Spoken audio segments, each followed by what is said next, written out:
This is Dr. Lou Sella. I'm a doctor of sport and performance psychology, and in my line of work, you get all kinds of questions from clients. But the bottom line is every solution, you have a concept, you have a rule, and you create a visual picture for your players, for their players in my case.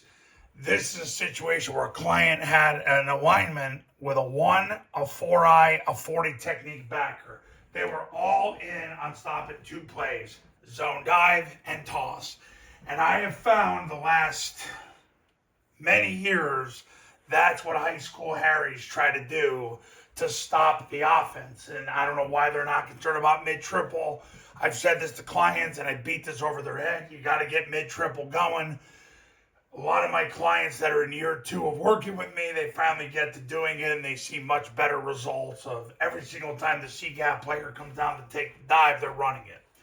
Now, this is a situation where there is no C-gap player. They're letting you run in the C-gap. So, but regardless, it's the concept, zone dive, the rules, and then the visual pictures you create. So what happens here is the guard's uncovered, so he goes straight ahead to the mic, getting his left knee through the crotch of the mic, left hand to the stomach, 4-inch northbound steps from there. Center's going to snap the ball, and he's going to run behind the guard, and he is going to block the guard's spine. The key is to not focus on the one tech. You can accept that he's there, but you got to let it go because you got to snap the ball and run.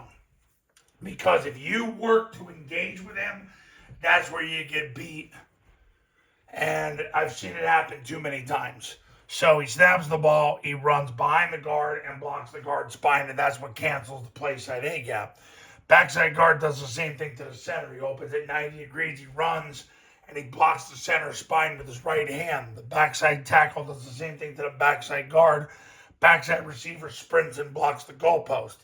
Now the tackle is going to block down. He can't triple team because the 4-eye's in his way, so he blocks down, puts his left knee through the crotch of the 4-eye, his left forearm to his stomach, 4-inch northbound steps from there. He makes sure he doesn't cover him up totally because then you give the 4-eye, you make him a 4 technique and give him a 3-way go, where he could go B, C gap, or 3. Now the A-back steps with his inside foot. He wedges with the tackle's right hip, 2 hand slams whoever shows at the first level. And if nobody shows at the first level, he goes second level. So if this backer takes the dive, he'll end up blocking that backer. The receiver's going to step with his inside foot. He's going to get vertical first, get his heels past the heels of the D-gap player, and then anchor down with his right knee, right hand, 4-inch eastbound steps from there. Backside A-back leaves at the snap and runs the pitch. Quarterback takes the snap, jumps play side, and points the ball. The B-back sprints through the ball, sprints through the play side hip of the tackle, and stays between the tackle and the A-back as he gets vertical to the end zone. He does not spill the ball outside the A-back, as then he spills it to the unblocked player. Quarterback off the point accelerates and through the D-gap. So that's how you run zone dive to this particular situation, a 1-4-40 technique, and that's how you're going to beat it. The key is getting the down block against the 4-eye. 4-eyes are sacrificial lambs anyway.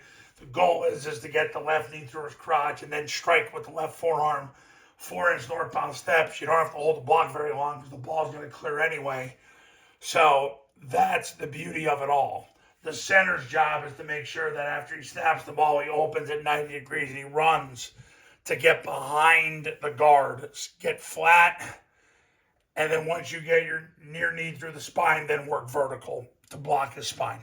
So that's zone dive against that particular situation. And if you're ready to become a client, give me a call right now, 570-332-0265, 570-332-0265.